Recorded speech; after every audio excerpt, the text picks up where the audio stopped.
Hey! Hey. Are you upset about something? I'm fine, really. Is this about the... Because we're on a crazy budget and we're both teachers and our parents don't exactly... I know, it's fine. But if you want a +1, I will figure it out. I don't have a +1. I don't have anyone else to bring, it's okay. I spend every single weekend at bachelorette parties, weddings, and now baby showers. Even if I had the time, I wouldn't even find one. So, go enjoy your party, Laura. Just go. But I want you to come back with me. I want you to be there. I love you and I adore you, but I've had enough. I've had enough of this shit, okay? I just want to go home. Okay, I'm gonna go home. I'll talk to you later. Fuck you! Excuse me? This is my bachelorette party.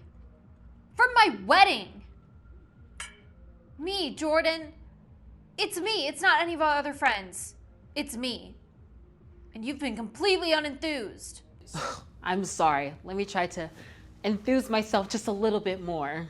It feels like you're sleepwalking through all these events, and it's like, you're my best friend. I really count on you to be here for me. Laura, just don't go there. Don't go where? Don't call me that. Just don't call me that. But you are. We haven't been best friends for a while now. It is totally unfair for you to call me that when that is just so not the case anymore.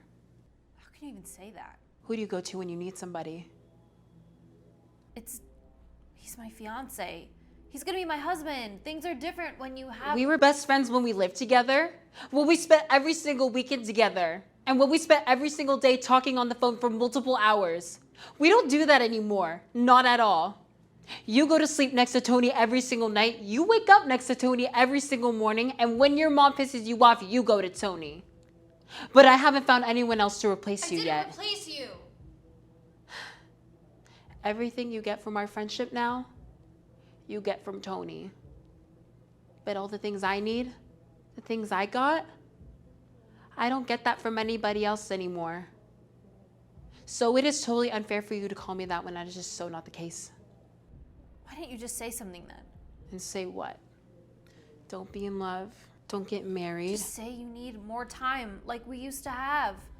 Things have just been insane planning this wedding. But when everything settles down... And when you go on your honeymoon, then when you have kids with this man, see, it's almost impossible to be the same kind of friend that you used to be. You'll have a husband and you'll have kids. I won't even come close, and I shouldn't. I don't want to. See, the thing is that your wedding is my funeral. Can you understand that? And I'm happy for you. I really am. So me saying this, I just feel like such a fucking selfish fuck. But all I ever wanted for you was to just be happy.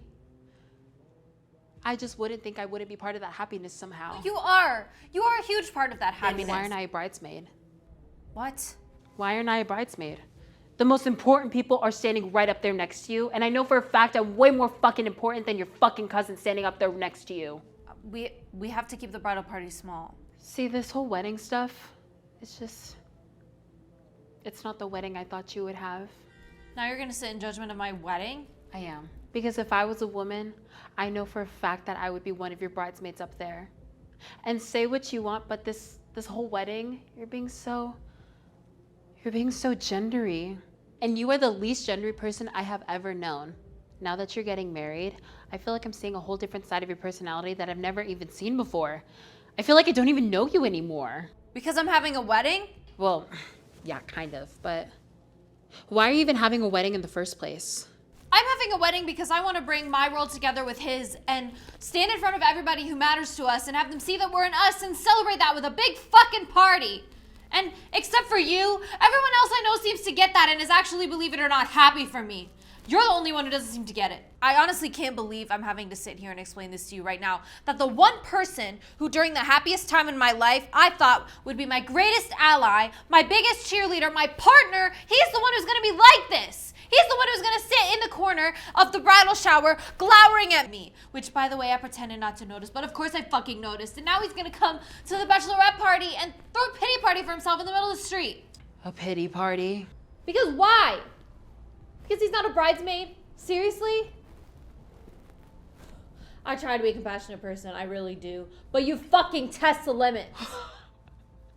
I test the limits, Laura? You fucking test the limits, Laura. Do you want to expand on that? With pleasure. With fucking pleasure. Let's start with tonight, the bachelorette party, which comes on the heels of a bridal shower. We all had to buy you pots and pans for all this other shit for a kitchen that you don't use because you don't fucking cook. And that's not even including the engagement parties. No. The one that happened in New York, also the one that happened in Massachusetts. See, 2 engagement parties to honor your engagement, a bridal shower to honor your status as a bride, and now, look where we are. Here we are. Bachelorette party to honor your status as a bachelorette.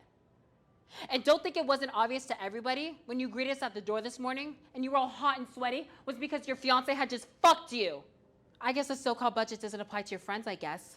Jessica, she flew in from Chicago. Marcel flew in from San Francisco. And Amy flew in from Washington. And now Iris, she flew in from fucking London.